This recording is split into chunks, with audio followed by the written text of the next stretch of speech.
Hello, hello. Good morning, or good afternoon, depending on what part of the country you're joining us from today. Coach Kevin Sparks here, and we are going to go ahead and get started.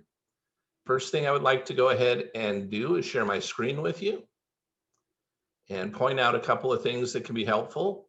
Maybe you're here for the first time or you're watching this on a recording and excuse me, this information will be helpful to you today and going forward. So first thing I'd like to point out is we have a Facebook group called I Want to Be Really Rich, and I do not apologize for it. So our Facebook group is called I Want to Be Really Rich, and I do not apologize for it.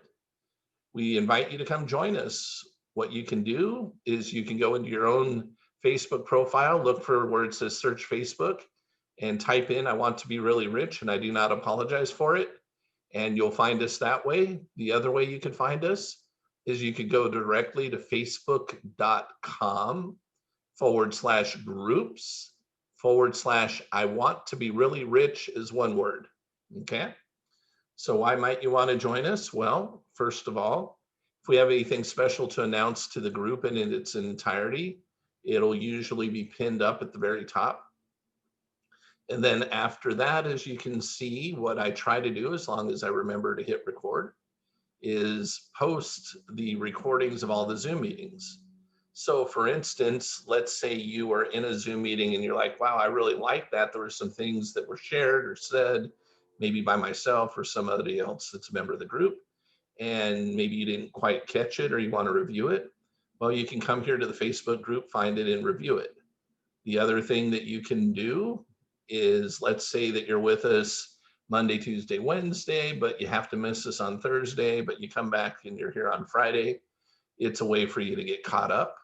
Also, what we do a lot of times is we will go in, like a couple days ago, we went over something that one of my mentors and coaches, Bob Proctor, had shared with me a while back. And what I did is I went ahead and posted it right here. It was based on decision. So that is something we just went through for one day. So if it's something like that, and I can give you a copy of it, I post it into the group. Okay. The other thing, and so I'm going to go ahead and share this with you now because this is what we're going to pick up on and start today. Sometimes we will go through a book. And as we go through the book, I'll share commentary. We'll kind of take it apart and learn what we can from it. And everything, by the way, that we choose to go through in some way, shape, or form is there to help you manifest and receive more income and more money and more wealth into your life. Okay. Now, the things that you're learning can help with a lot of other areas of your life too. And sometimes what we're going to go through may not say the words money and wealth constantly throughout the book or something. But what it will do is teach you something about how either the universe works in relationship to manifesting more money and wealth into your life, or it will tell you about how you work and function. So we are starting something new today.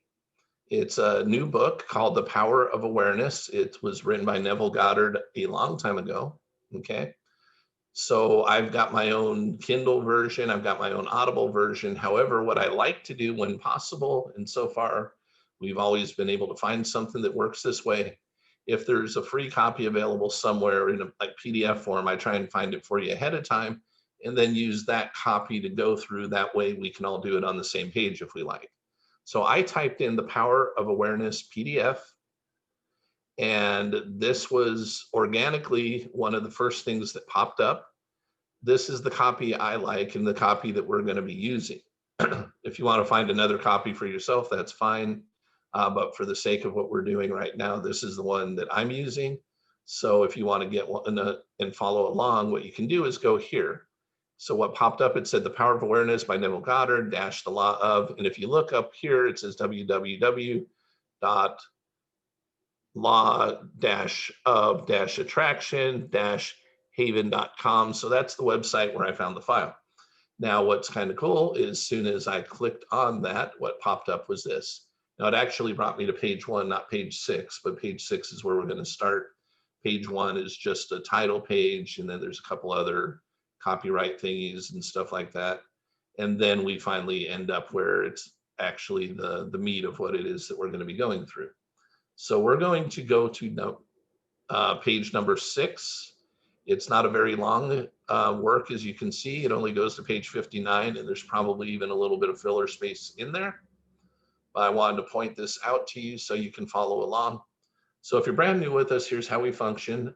I'm going to leave my screen share on like this. So if you want to go download this right now, terrific. But if you choose to download it later, you can do that and get caught up with us. And for now, you can just follow along by watching the screen. Okay. So I'm going to start reading. I'll share commentary when I feel it's appropriate.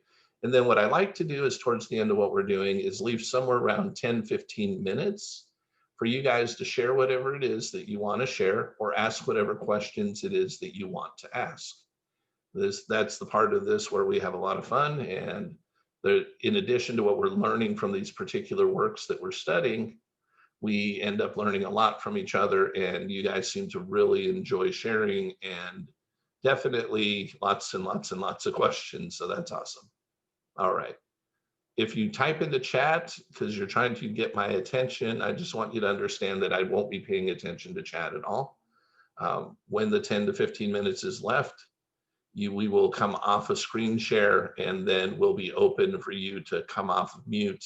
And if you have something you'd like to comment about or a question that you've got, that would be the appropriate time to do that.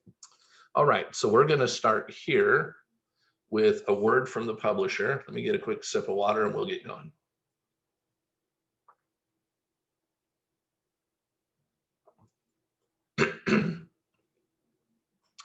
"40 years ago," and by the way, Neville Goddard, this is old. This is public domain. This is early 1900s when his works, I'm not sure the exact year. I didn't look it up before I came on today.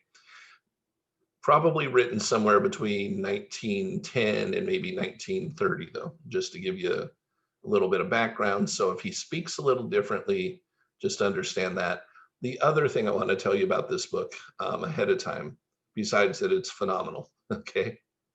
It is very much going to talk about you. This book is going to help you understand you. So we started out on November 5th, and we started out with a book called The Science of Getting Rich. And we went through and studied that and took it apart and shared, and you started to learn about what it takes to manifest money and wealth in your life. Then we went through a book called It Works, which is kind of like the Law of Attraction in Reader's Digest form. That was just one day.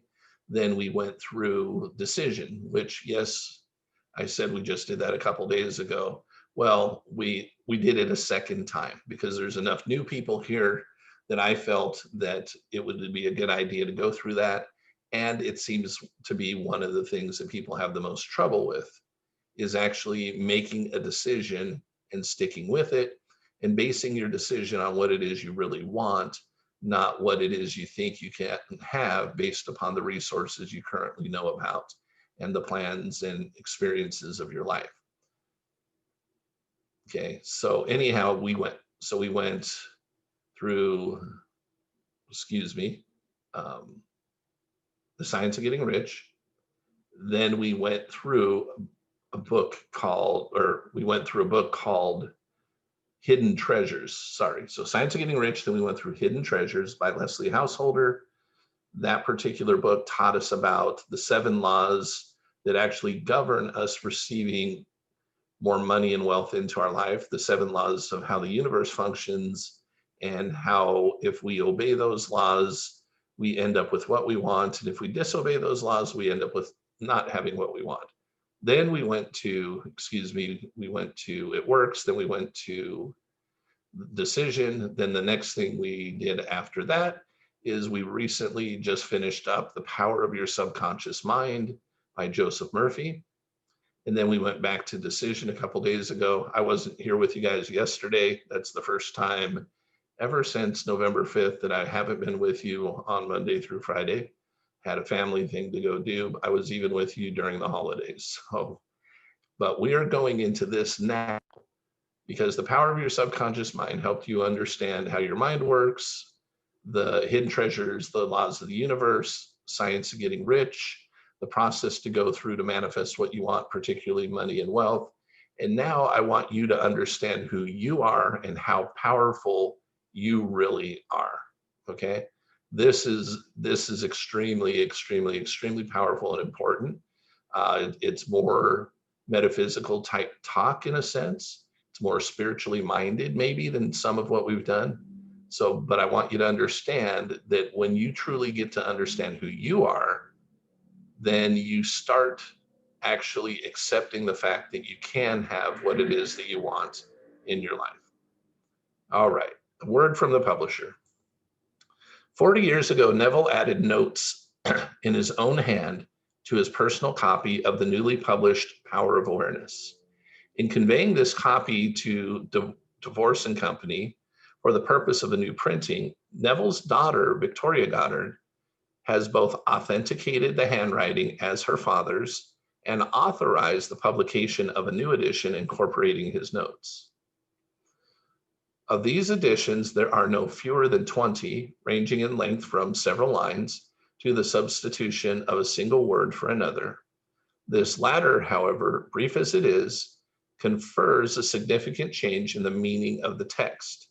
Indeed, Neville's notes everywhere clarify his meaning and in places convey important insights and guidance, so much so that in his very next work, Awakened Imagination, he would incorporate some of them.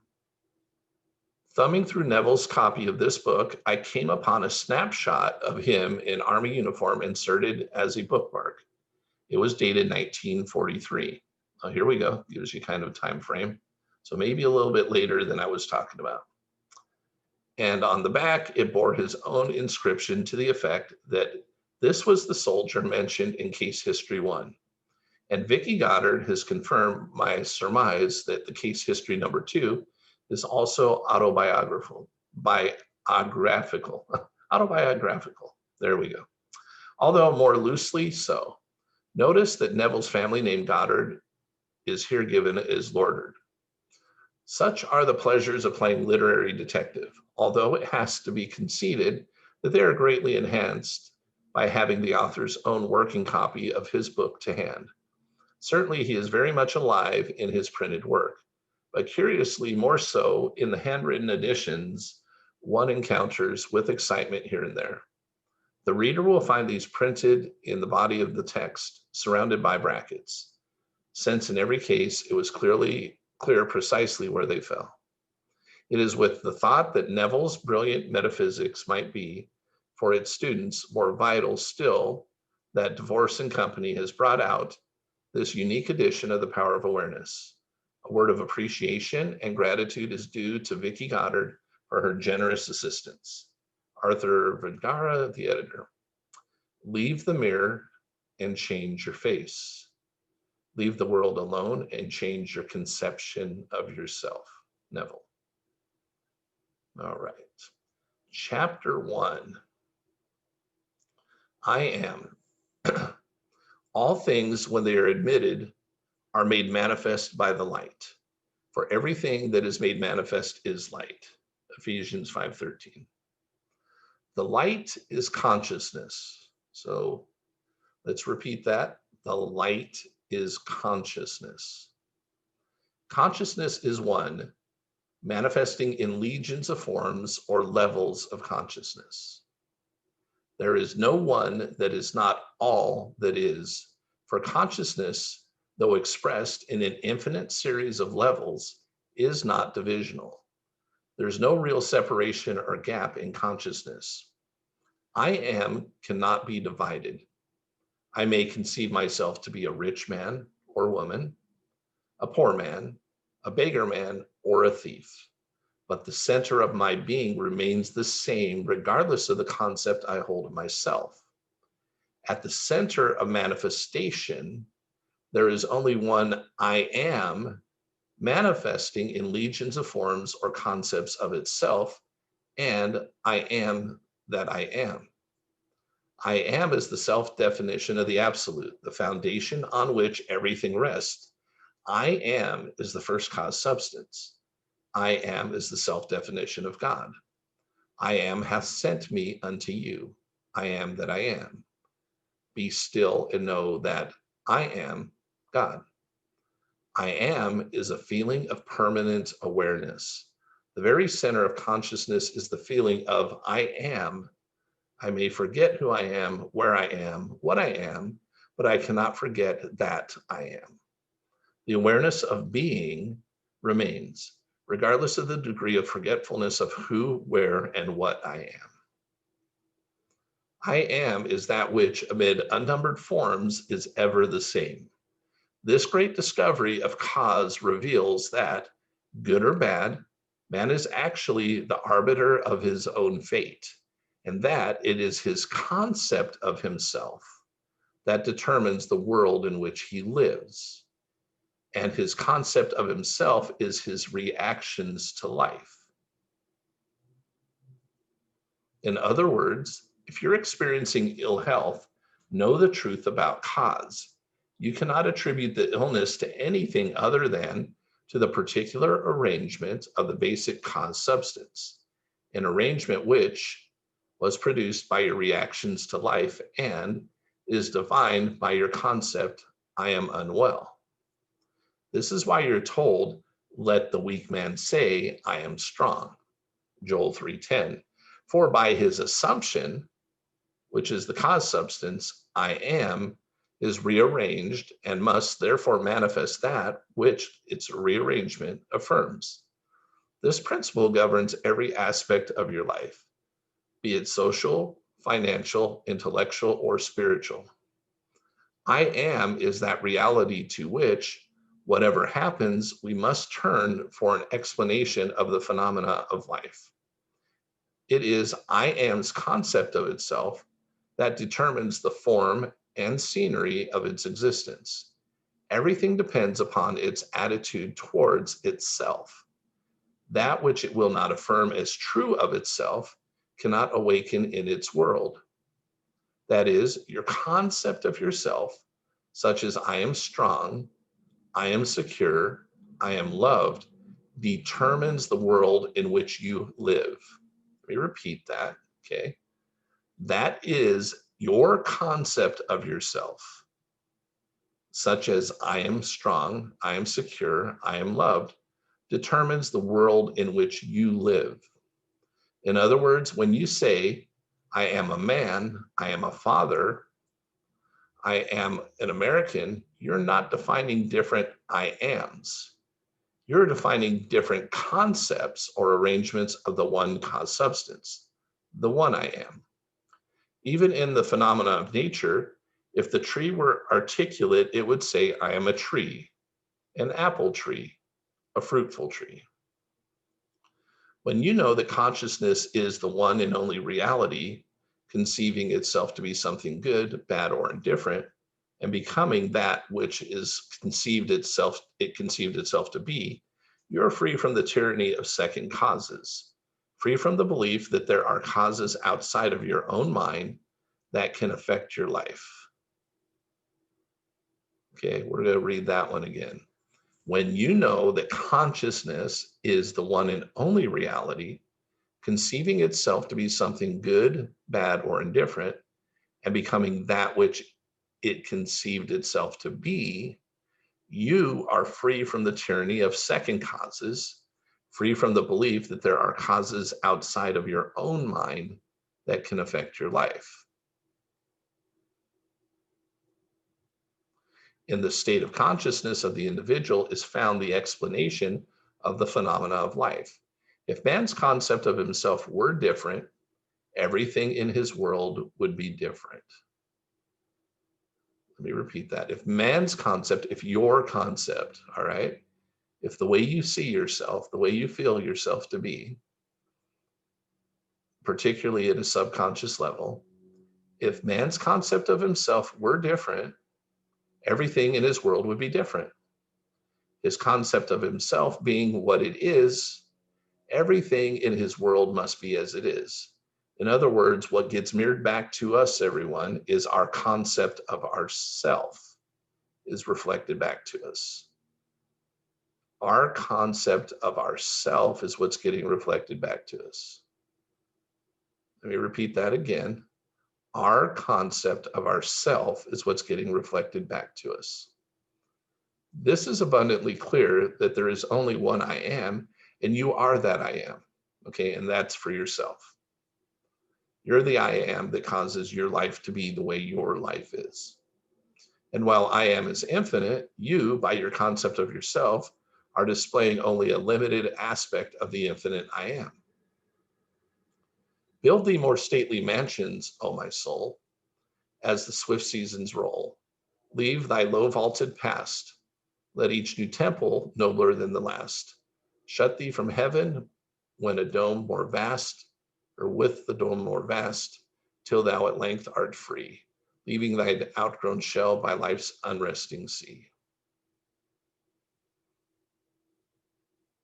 Okay, that was that one. Chapter 2, consciousness. Where are we on time? We're good. It is only by a change of consciousness, by actually changing your concept of yourself, that you can build more stately mansions. That manifestations of higher and higher concept, the manifestations of higher and higher concepts. By manifesting is meant experiencing the results of these concepts in your world. It is of vital importance to understand clearly just what consciousness is. The reason lies in the fact that consciousness is the one and only reality. It is the first and only cause. So that's why it's what causes everything. It is the first and only cause substance of the phenomena of life. Nothing has existence for man save through the consciousness he has of it. Therefore, it is to consciousness you must turn, for it is the only foundation on which the phenomena of life can be explained. If we accept the idea of a first cause, it would follow that the evolution of that cause could never result in anything foreign to itself. That is, if the first cause substance is light, all its evolutions, fruits, and manifestations would remain light. The first cause substance being consciousness, all its evolutions, fruits, and phenomena must remain consciousness. All that can be observed would be a higher or lower form or variation of the same thing. In other words, if your consciousness is the only reality, it must also be the only substance. Consequently, what appears to you as circumstances, conditions, and even material objects are really only the products of your own consciousness. In other words, you formed, you created, and/or you attracted that into your life. Nature then, as a thing or a complex of things external to your mind, must be rejected. You and your environment cannot be regarded as existing separately. You and your world are one. Therefore, you must turn from the objective, which is the outward. You must turn from the objective appearance of things to the subjective. So that's the inner, it's your beliefs, it's your thoughts, it's your feelings, your imagination. Center of things, your consciousness, if you truly desire to know the cause of the phenomena of life and how to use this knowledge to realize your fondest dreams. So let me repeat this. Therefore, you must turn from the outward appearance of things to the inner center of things, your consciousness, if you truly desire to know the cause of the phenomena of life and how to use this knowledge to realize your fondest dreams. In the midst of the apparent contradictions, antagonisms, and contrasts of your life, there is only one principle at work, only your consciousness operating. Difference does not consist in variety of substance. The substance is all the same, but in variety of arrangement of the same cause substance, which is your consciousness. The world moves with motiveless necessity. By this is meant that it has no motive of its own, but is under the necessity of manifesting your concept, the arrangement of your mind, And your mind is always arranged in the image of all you believe and consent to be true. Pretty powerful stuff if you understand it and believe it and accept it. Let me repeat. The world moves with motiveless necessity. By this is meant that it has no motive of its own, but is under the necessity of manifesting your concept, the arrangement of your mind. And your mind is always arranged in the image, excuse me, of all you believe and consent to as true. The rich man, poor man, beggar man, or thief are not different minds, but different arrangements of the same mind. In the same sense that a piece of steel, when magnetized, differs not in substance from its demagnetized state, but in the arrangement and order of its molecules. A single electron revolving in a specified orbit constitutes the unit of magnetism. When a piece of steel or anything else is demagnetized, the revolving electrons have not stopped. Therefore, the magnetism has not gone out of existence. There is only a rearrangement of the particles so that they produce no outside or perceptible effect. When particles are arranged at random, mixed up in all directions, the substance is said to be demagnetized. But when, excuse me, I need a sip of water. But when particles are marshaled in ranks so that a number of them face in one direction, the substance is a magnet. Magnetism is not generated, it is displayed. Health, wealth, beauty, and genius are not created. They are only manifested by the arrangement of your mind, that is, by your concept of yourself. And your concept of yourself is all that you accept and consent to as true. What you consent to can only be discovered by an uncritical observation of your reactions to life. Your reactions reveal where you live psychologically, and where you live psychologically determines how you live here in the outer visible world. The importance of this in your daily life should be immediately apparent.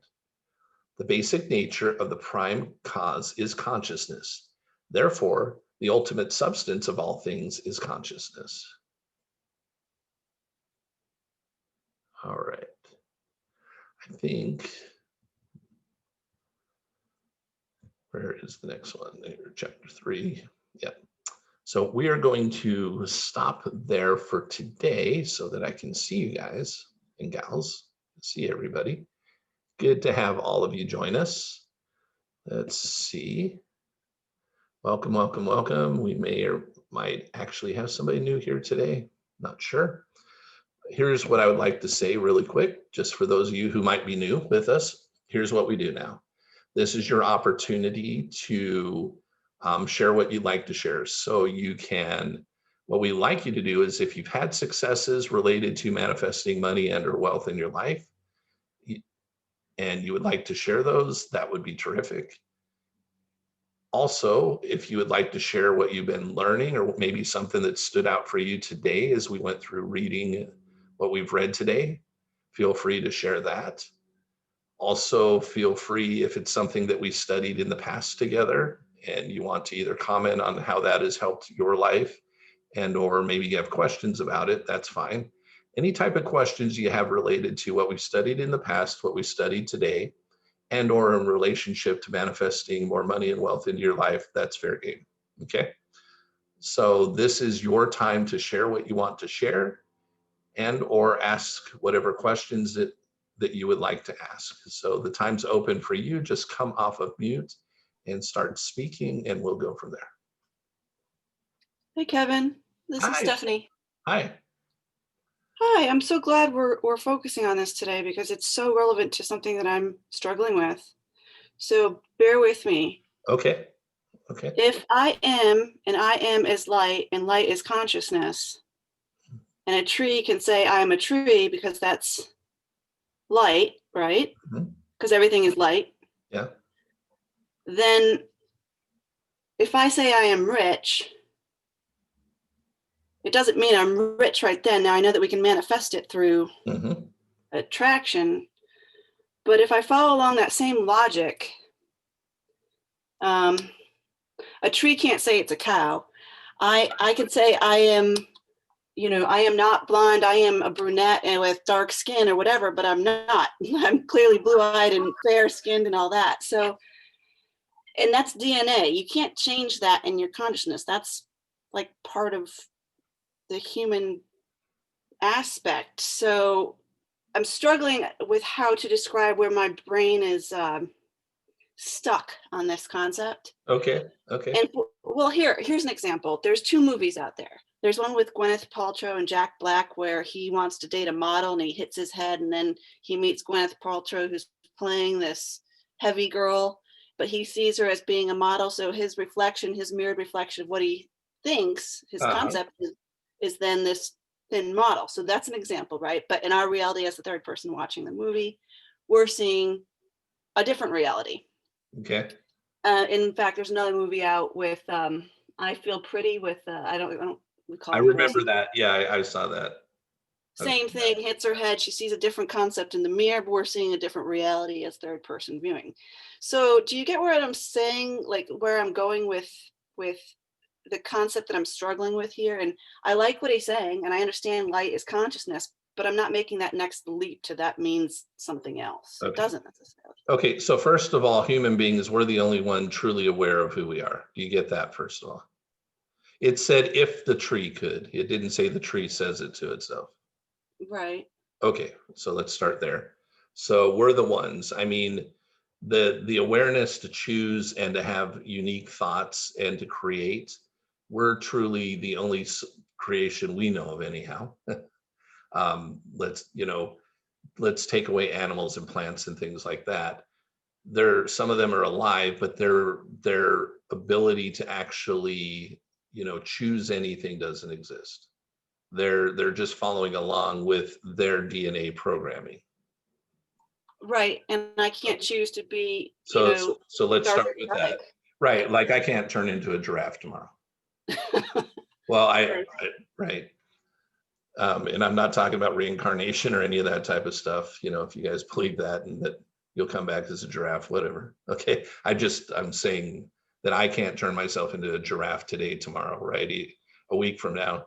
And there's no surgeries I've seen available that would turn a man into a giraffe. So if any of you are beyond that, then that's fine. So first of all, let's go back to our desires. Let's go back to what we studied before, right? We don't have a desire for anything that's not possible. And anything that we truly desire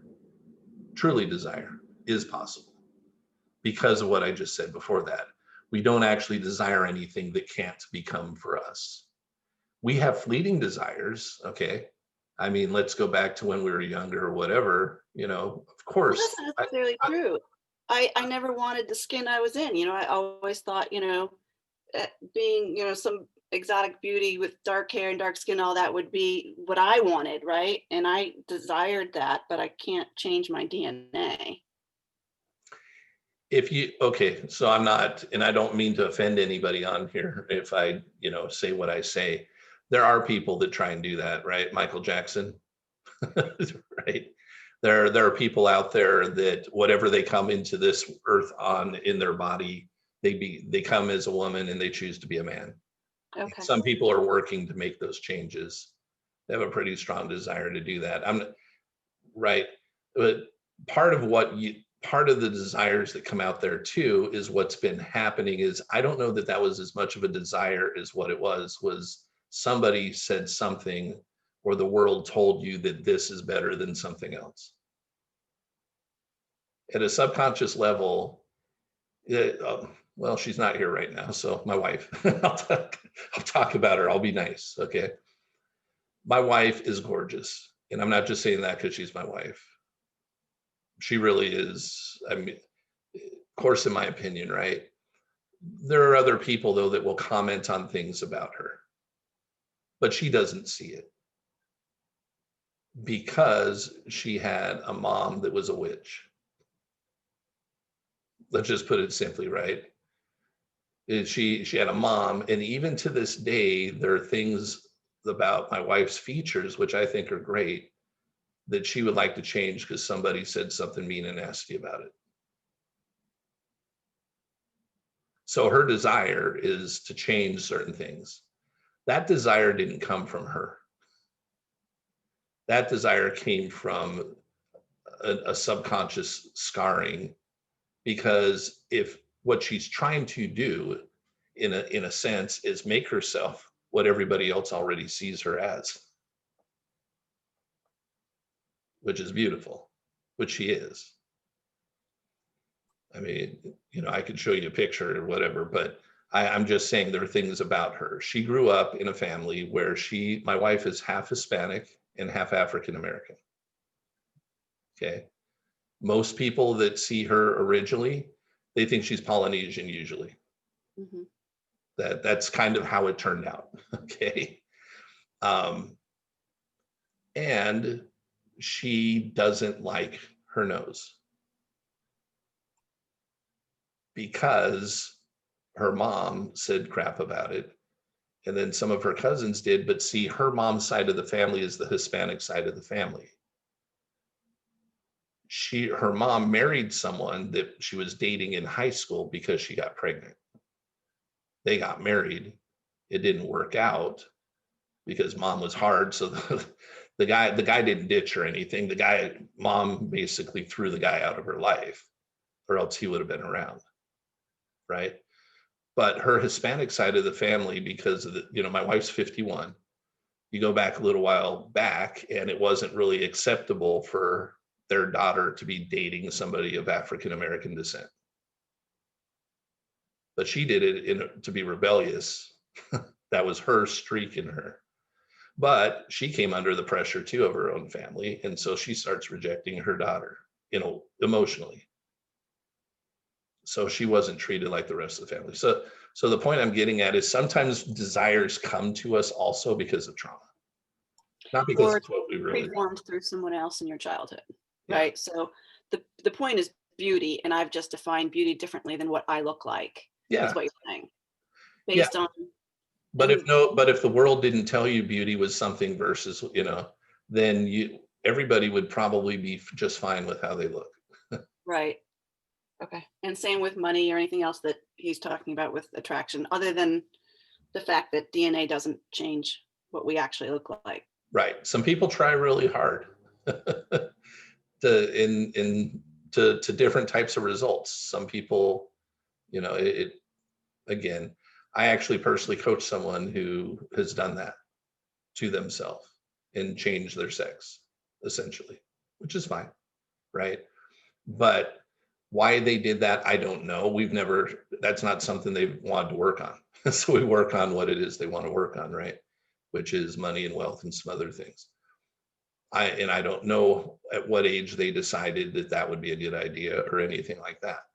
I just believe a lot of times that our desires are brought to us because of the outside world and a program that goes in there. But if we just take who we are, which is great, because Neville's going to go into this more, that we are essentially, we're unlimited. Remember, and you guys don't have to agree with me, but this is my conception of God. God is a person just like me, who's been around much longer than I have and has had the time to learn everything that I still need to learn and has gotten good at everything that I suck at because he's had plenty of time to do it. I don't know how much that time is. We could call it 100 years. We could call it thousands of years. We could call it 1,000,000 years. It doesn't matter. But I think God is someone who went through the process that we're going through. And what God would like for us to do at this point is that's why he helps us. He knows that the law of attraction, vibration, the 7 laws are always in effect. And so we will either get what we want or beat ourselves to death with these laws if our subconscious programming is screwed up. Therefore, God is willing to help us change that programming if we'll let him.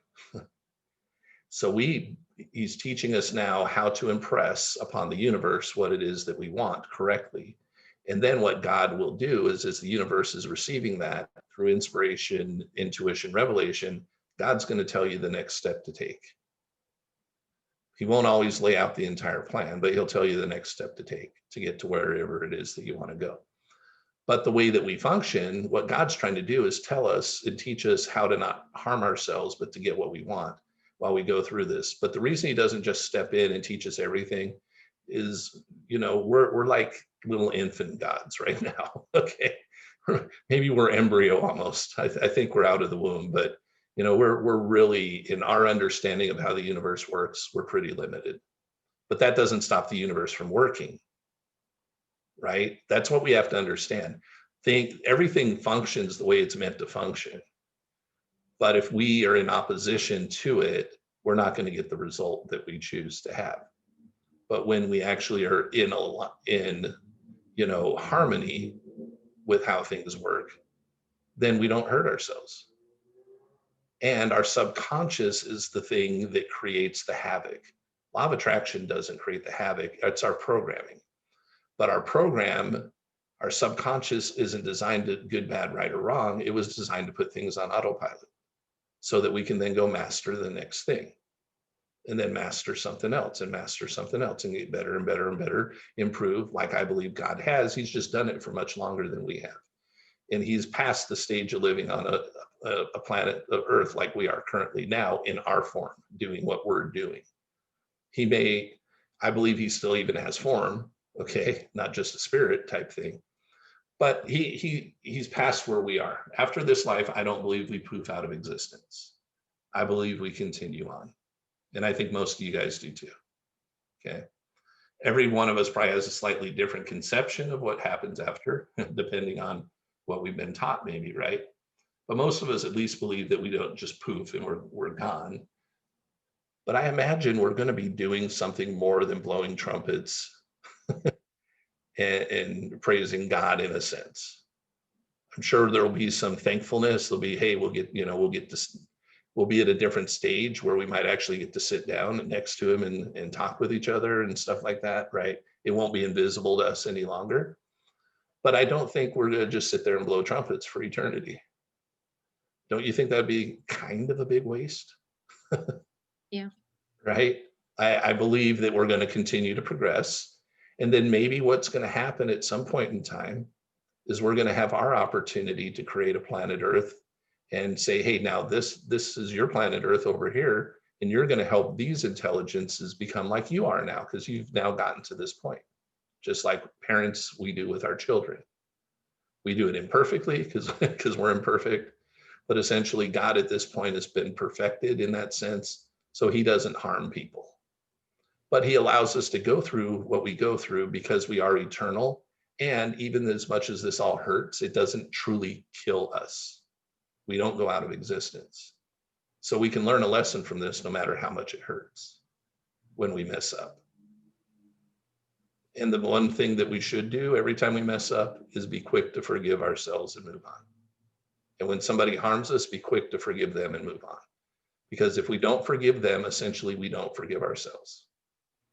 Because again, law of attraction reflects back to us, law of vibration, that which we put out.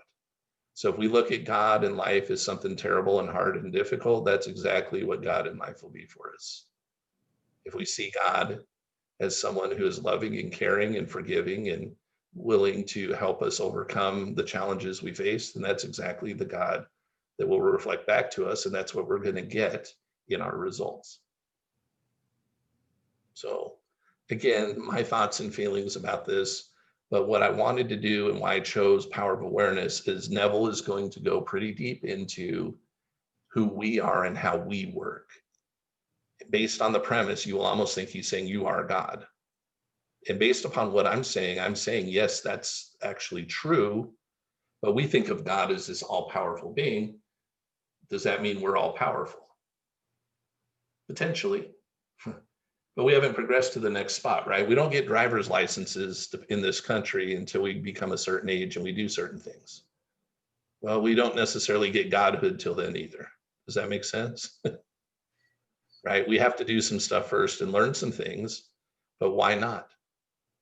Why not see ourselves as potentially, because if we see ourselves that way, we will treat the world we live in so much differently.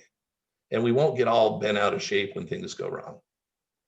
Because we're like, oh, this is just another day in the eternity.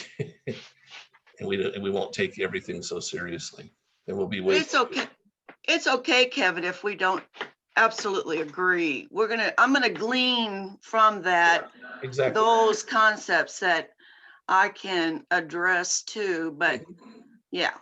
Because that almost sounds like, for me, because I know Utah Mormons real well, that almost sounds like Utah Mormons, LDS Mormon concepts. It does. Yeah, and well, in your metaphysical, a lot of people that believe in the New Thought metaphysical, same thing that we're developing, versus, again, what are we going to do after this life? So here's the cool thing about manifesting the money and wealth in your life. You don't have to believe what I just said for that to work. It works as long as you live the laws in relationship to that. Right? They're atheists that manifest plenty of money and wealth in their life. So we're all good there. Cool. Any other questions or comments? No, it was hard for me to understand that. I'm sorry, Stephanie.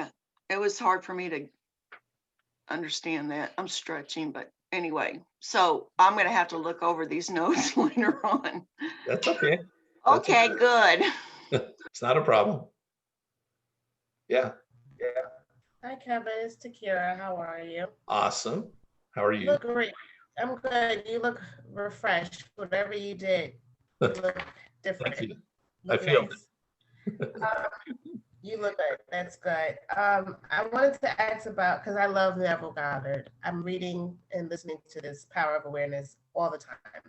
But I always get stuck with the concept of ourselves. So my question was, how do we change our concept of ourselves or consent ourselves to something as true when we see the opposite?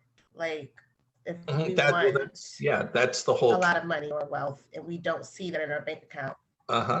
So if you look, what are we going to be? Let me go screen share here for a moment, help you guys out. Power of assumption. I know you said you've read it, you've listened to it. As we go through this chapter right here was very eye-opening for me. Okay. Because we can assume anything we want to assume. And it is our assumption that's going to make it so. In relationship to manifesting things that we want in our life. And he'll go even deeper into that. But I like the power of assumption better than the law of attraction, to be honest. Me too. In the way, because it'll make, as we go through, it's going to make some sense to you guys, I hope. And you're going to come away with it feeling a little bit differently, because that's why I wanted to go through it. This is to understand that, hey, look, there's a power in us that vibrates. That is our way through our subconscious mind of connecting with the energy that's out there.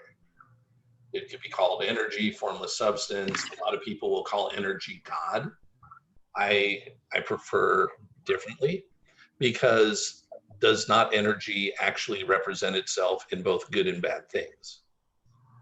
Yeah, right? I mean, there are people that will use their thoughts and create things for harm, and there's people that will use their thoughts and create things for good. And the energy will manifest itself in both good and bad. So it doesn't decide good, bad, right, or wrong. We have to impress ourselves upon it. So to call actually energy and the stuff God, that would be basically saying that God creates the bad and the good. Right? I look at it as opposite effects of each other when we talked about the law of polarity, right? If there's something on one side, then there's something totally on the opposite side too. I don't think we have to concern ourselves too much with, okay, if there's God, then there's the opposite, right? I think what we do to make our life better is we learn how the laws work, and we function in the area of being creative and loving versus competitive and harmful to others. In other words, we see abundance instead of lack. As far as our concept of ourselves, again, and going back to what Paul said, we don't have to see ourselves exactly the way I said about God or whatever, but we do have to see ourselves as wealthy or we'll never be wealthy. We do have to see ourselves with more money or we won't have more money. How do you see it? Is it something you just say? It's your imagine. You're going to use your imagination. As we go through the book deeper, you are going to find out that it's your imagination that you're going to use to change your concept, because he's talking about consciousness and you're talking about, I see my outside result, right? I look at the mirror of my life, and you're not looking inside. The mirror can't see inside you. It only sees outside you. It sees what your car is. It sees what your bank account is. It sees the place you're living. It sees the clothes you're wearing. All of that is reflected back to you through your five senses. And what Neville Goddard is going to teach us is how to ignore that and create from the inside. The inside vibration will then attract to us what it is that we want. So we have to change our concept and quit accepting what our eyes, ears, and nose and taste tell us. Yeah. Or else that's the rich get richer, poor get poorer. Now, if your life is totally exactly the way you want it to be and your outside results are 100% exactly what you want, then you can accept that. But you need to use your conscious mind as new ideas come to you to accept or reject that idea. Right now, most of us are accepting what our senses tell us. And so we just get that repetitively mirrored back to us as our results. All right. He does say persist until it comes to fruition. You have to persist in the assumption. That's my problem, is staying with that thought until I really do see it in physical format. So. That's why, again, for your personality, my number one thing is chill and have fun. And oh my gosh, I'm done. Okay. Everybody says that all day. Yeah. Well, you want change, but you're going to have to change the inside. And even though you say the right things to us as far as words go, you say things that you don't truly believe about yourself yet. You tell us what you want, but on the inside, you still got programs going saying bullshit. Yeah. and that's my vibration. Yeah, and that's fine. That's the way most of us are. That's the way that is, right? So nothing to concern yourself with. Again, if I was coaching anybody, in a coaching program, the group thing or one-on-one, that's why I always commit people to 6 months. Because some people will get it in a week or 2 or 3. And then we can work on other things and they'll be ecstatic. And some people are going to take 4 or 5 or 6 months because of the programming and because of in the paradigm. It's our habits and our beliefs. We got to change. We definitely got to change our belief system about money and wealth, or else it's not even that we don't just receive it per se, because some people on here actually receive pretty good incomes. I already know that. Okay, so it's not like destitution or anything, but there's still a perception of self that gets in the way of whatever that next level on in our life is going to be. I have to go, guys. I'm sorry. I've got a meeting with the work. Okie dokie. We're taking classes. I love y'all. God bless you. Have a wonderful weekend.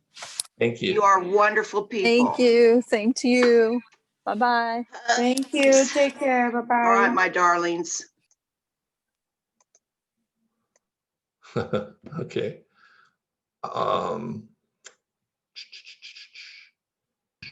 Yeah, Kevin, it's Mikkel. Mikkel. Doing well. I'm still grappling with accepting the abundance piece. I mean, intellectually, I've got it, but like you said, at our core, we had this whole prep thing. So I get laid off last January. I've had some projects during the course of the year, but I just received an offer. It's nowhere near the numbers that I'm accustomed to. And so the scared me, the scarcity me says, well, let's take it, let's accept it, it's work. But But in my heart, I know, I don't particularly care for the organization, or I'm not enthusiastic about the organization, not the person I'm reporting through, and the numbers are just not even close to what I'm accustomed to. Okay. And in my heart, I keep saying, you know what, you can pass on this. Something else is bound to happen. But that, like you said, that mirror and everything we see outside says, it's the first real concrete offer you've had in a while. Take it. And it's hard to get off that ledge. Right. So you just do me a favor. Keep yourself on audio. Take yourself on video. Damn it. Just because your bandwidth, I think. Yeah. But let me still talk to you, okay? Yeah. What I would say, based upon what you just said and your feelings about it, if you were to take this position in your current state of mind, your current vibration, it's going to be a train wreck. Okay. I'm not saying that you should or should not take it. I'm saying if that's the state of mind that you have and the emotions that you have around this job, this offer, and everything else, you Right. are going to regret it and you're going to have resentment, because Right. you are going to do work for people that don't appreciate you to the level that others do. And unless they quickly move you up to compensate and make up for that, you will not give your very best, no matter how hard you try. Your heart won't be there. I think you're right. So if the outside that you have right now that's going on, what it's telling you, like, are you being pressured? And I don't know. I don't remember and necessarily know your whole life situation. Do you have younger children at home you're taking care of? No, we're pretty well situated. I could have last, another year without. Okay. Financially, of course, she's getting on me for just being around the house, but no Sure. numbers, we're fine. Okay, cool. So, okay, well, you just told me some things then that here's what do you really, let's outside of working, and I know you like, you like goals, accomplishment, and that's all good.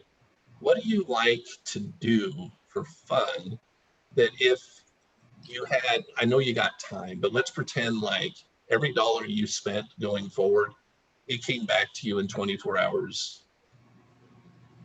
So you could go spend money today. Let's say you went and spent $3,000 to do something today. Within 24 hours, it was automatically going to come back. In other words, every time you spend it within 24 hours, it's going to come right back.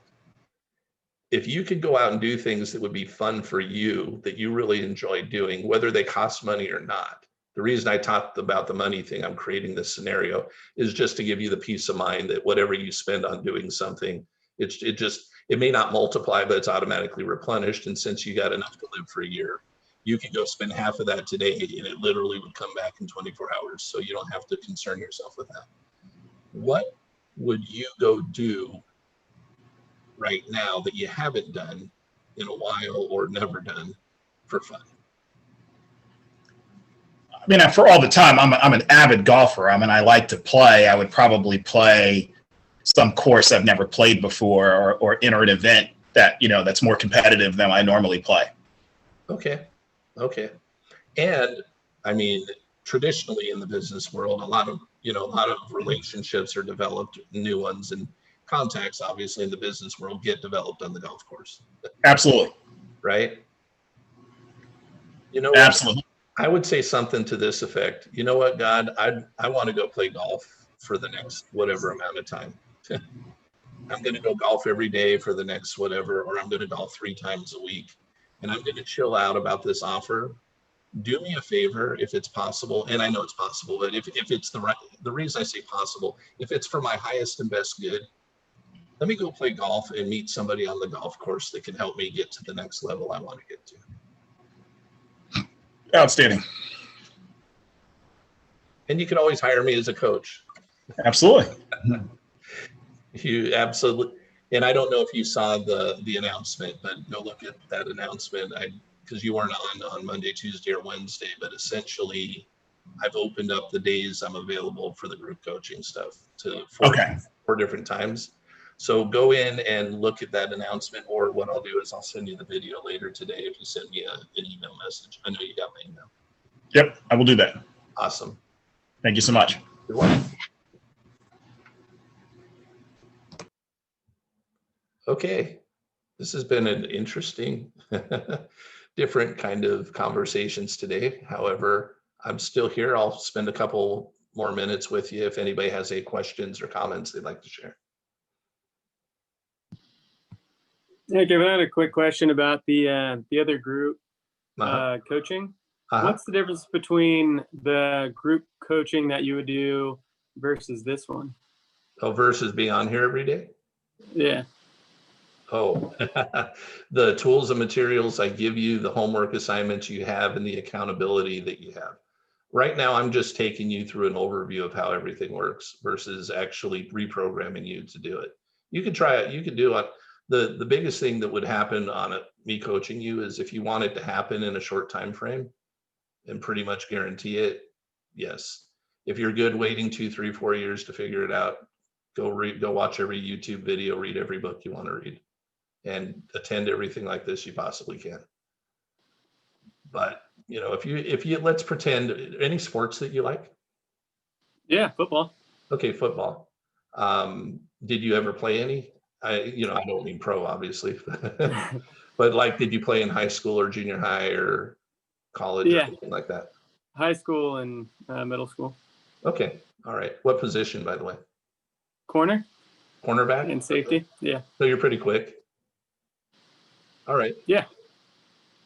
Did you go for college or were you that good? I didn't go for college. Okay. Were you good enough maybe, or you just not? I could have played soccer, but not football. I wasn't big enough. Okay. So here's kind of my point. Maybe I should have picked an instrument. If you wanted to get just a little bit better, like good enough to actually make the next level, right? Which in this case, I'm talking about 3 to 10 times your income over the next 12 months or so, right? Well, if somebody wanted to make a team, has anybody ever seen Blindside, the movie Blindside? Yeah. Have you seen that about Michael Orr? It's a great movie. Yeah, awesome movie. Michael Orr couldn't have made it to college, which would have then never made it to pro if he didn't have a tutor getting him through his classes. Right? So he had a deadline that he was trying to hit. But if Michael Orr had no deadline because he wasn't trying to get into college and get his scholarship and play football, he really didn't need a tutor. Like he said, what if I just want to flip burgers? If you just want to flip burgers, you don't need a coach. Yeah. If you have kind of something you're trying to meet and you're not getting there the way you want to, or at the speed, or you're running into a lot of roadblocks, then you might want more help. If you keep on the same path you're on, you might eventually get there. But if Michael Orr couldn't have stayed, if he would have stayed in high school as a 5th-year senior, he might have lost that scholarship. And then he wouldn't have ever had the opportunity to be a pro ball player either. And he wouldn't have been able to probably take care of himself and his family the way he was able to because he had a tutor. Now, he didn't pay for the tutor, that family did, right? But the fact of the matter is there was a paid tutor that took care of helping him get to the next level. And it was way more than worth it. So that's kind of how I would explain it. Yeah. Okay, cool. Even though we just started, like literally just started, Stephanie, you still on there? Yeah. You have any comments? I mean, we literally just started, but any comments just about the beginning and how maybe it's making a difference? Sure. So for one, to answer Landon, I've already received quite a bit of material and homework from Kevin, which has helped me to push up my vibrational level, in my opinion. I was already ready to go, but I didn't have like the right direction, and I'm still struggling a little bit with really, I think, and something I'm going to be talking to Kevin about with soon, because I'm actually working on a homework assignment right now from him. The material that he gave me was really helpful and has really applied to the everyday stuff that we're talking about here, so that I'm getting more out of these free group discussions than I would have otherwise, just with the understanding and the knowledge that I have from the other material that he's providing, as one example. Thank you. Okay, cool. Thank you. Thanks. Uh-huh. All right. Any additional questions or comments before we, okay, there's one other person on here. If he doesn't mind commenting. Ben, do you mind commenting on how maybe coaching has helped you so far? I know, again, new to it also, so I can't say, hey, we've done this for a long time, but we just got started, but how about you? Yeah, it's been really good so far. I've enjoyed it a lot. Kevin has kind of helped me figure out what I want to do because I'm pretty young. I'm still in college. He's kind of helped me figure out what I want to do and how to do it. And I was going to message Kevin today because I'm starting something, kind of starting a business. And there have been a lot of interaction and people already joining. So I'm pretty excited for the future. Awesome. It'll be good. Okay, yeah, message me, and also Stephanie, I'm happy to talk to you today, if you like. So just message me if you want to talk, and same thing, Ben, if you got a good time. I'm pretty flexible. Today's I kept it pretty open, so. Thank you. I'll probably reach out later today. Okay, awesome. Any other questions or comments before we go?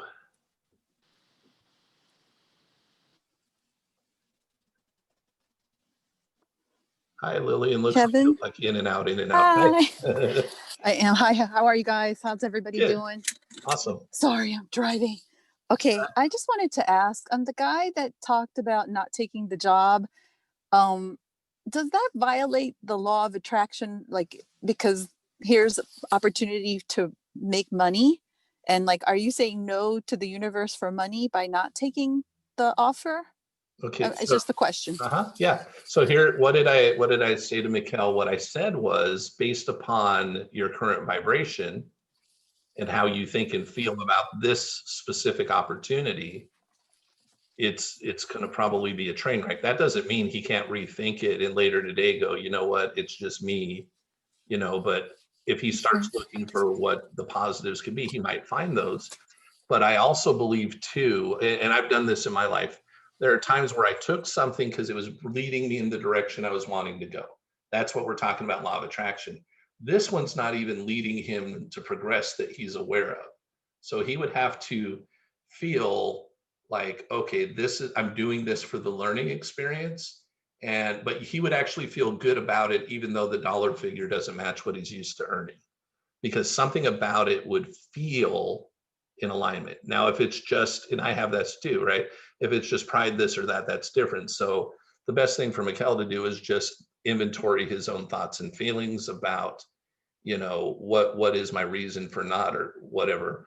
But I got a strong impression that this isn't the thing. It's just because it's been a while since anything has shown up, right? That's why, should I or shouldn't I? But truthfully, if I would have just said, what do you think, before I said anything, he kind of, it's like he would hate it probably. You're 100% correct. You're right, sir. It's the first thing that showed up in some time. I'm not enthusiastic at all. Yeah. Yeah. So now it's trusting the universe, but here's the good thing. It's a sign. That doesn't mean he needs to take it. I would take that as, hey, there must be something even better around the corner, because now things are starting to pop up. Okay. Yeah, I was just curious with that. Yeah. No, that was a Okay. good question too, because you don't want to reject the good that God's trying to give you, right? I Right. Yeah. totally get your Okay. question, 100%. Yeah. Okay. Mhm. And one more thing I wanted to share. So I got another check for money coming in because someone owed me money, and I wasn't sure. I wasn't sure at the time they were going to pay me, but I kept manifesting, and it's finally arrived. So it's here. So Awesome. the power Congratulations. of working with you. Thank you. Yeah. Thank you. Absolutely. I just wanted to share the power of working with you, the power of trying to change our minds, even though we slip back, but then get back on track and stuff like that. But I can see that it's happening around me. So thank you. Oh, welcome. Thank you for sharing that. Awesome. Kev, a slight digression. Can you speak to how we resist the urge or the desire to compare ourselves to other people? I mean, I'm around I'm a firm believer in, hang out with the level that you want to be at. And so I'm around my friends who are equally successful. And I tell the story. I was out with 7 couples last year. We were at a place called Char, if people know Jersey. Of that, they're all diverse. 5 of the guys there, 2 were multimillionaires, and the other 3 guys were very successful. Okay. I guess on average. And 5 of their wives, or the women that they were associated with, none of those ladies worked. Okay. And, in my mind, I'm like, these guys, you walk away there saying we had a nice dinner, but I walked away saying, these guys aren't smarter than me. They're not more capable than me. What is it that I'm doing wrong that I'm not able to have the same thing? Okay. And then the other part of me says, chill. Be happy for them. It's good you got together with friends. But yeah, I compare myself, and that I don't know. I get it. Something in you, somebody, some way, sometime in your past played the comparison game, or maybe multiple times you were brought up in a situation where you got programmed into thinking that you have to compete. You've got and it's okay. It's worked for you to a point because of your discipline over time. You played college sports, right? I think that's what you said. Yes, I did. Yeah. At a pretty high level. So you are used to competing and conquering and receiving awards and money and accolades and things based upon that. So your subconscious is accepted that that's the way you're supposed to live your life in order to get what you want. However, and what happens is Marshmallow Man could be standing right next to you and have a lot of things that you don't have that you would like to have, and it's driving you bananas. And when I say Marshmallow Man, I'm not talking just about their physical appearance necessarily. I'm just talking about they didn't go through what you did, and yet they're actually have what you would want to have. When you learn what we're learning here, and this is all good, the deeper it becomes apparent. There's a chapter in here. It's going to be fun when we get to it. I look forward to reactions on this. You're going to find out, though, ultimately, Mikkel and everybody on here, you don't do anything when it comes to receiving what it is that you want. Your effort, more often than not, is getting in the way of you getting what you want. I truly have received most of the money, especially since I learned this in my life, when I put forth the least amount of personal effort from a do something standpoint. But when I'm thinking in a certain way, that is my form of effort. And it, for a while, it drove my wife nuts a little bit because she's running a business where she was cleaning homes and come home, and she's done that before and very successful with it. But it's like that physically takes, X amount of hours and X amount of effort. And then there's drive back and forth. And I could sit out at the beach, think about what I want, don't do anything other than study this material and talk to you guys for 3 days.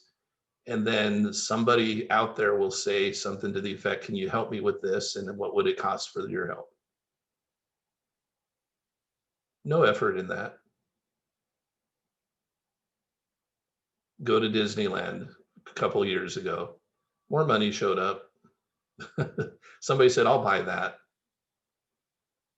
I wasn't coaching at the time, but what I was selling at the time, they're like, yeah, I'll buy it. Now, if I'd been following up with that person, I know 100% that my follow-up would have drove them away for that particular person.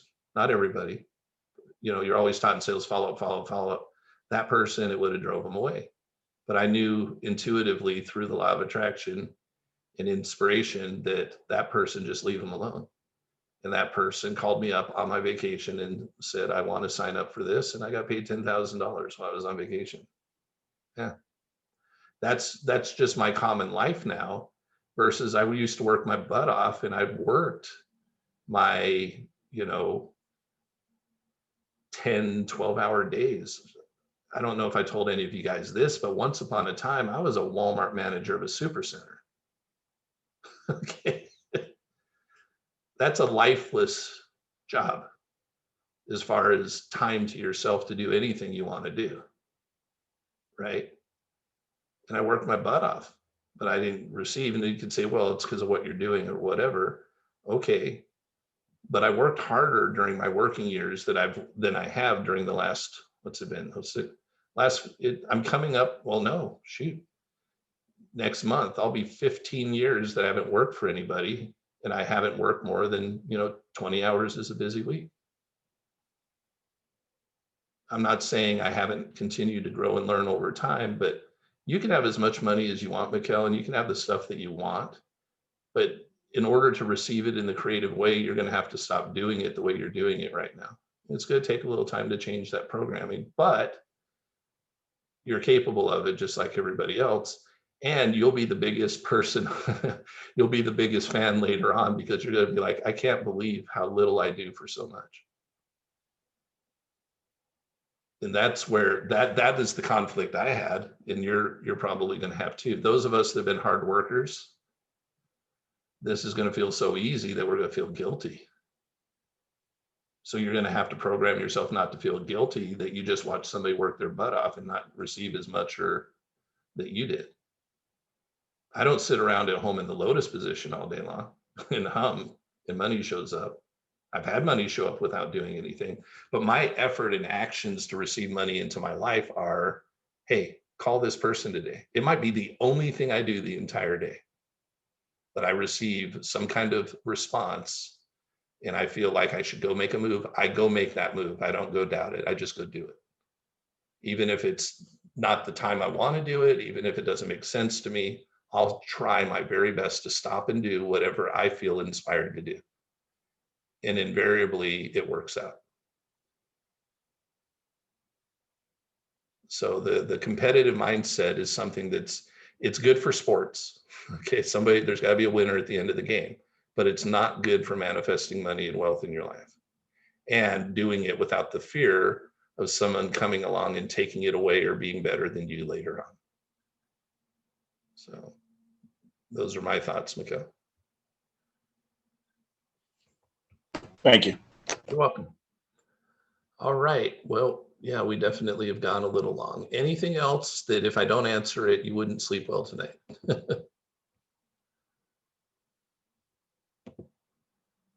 All right.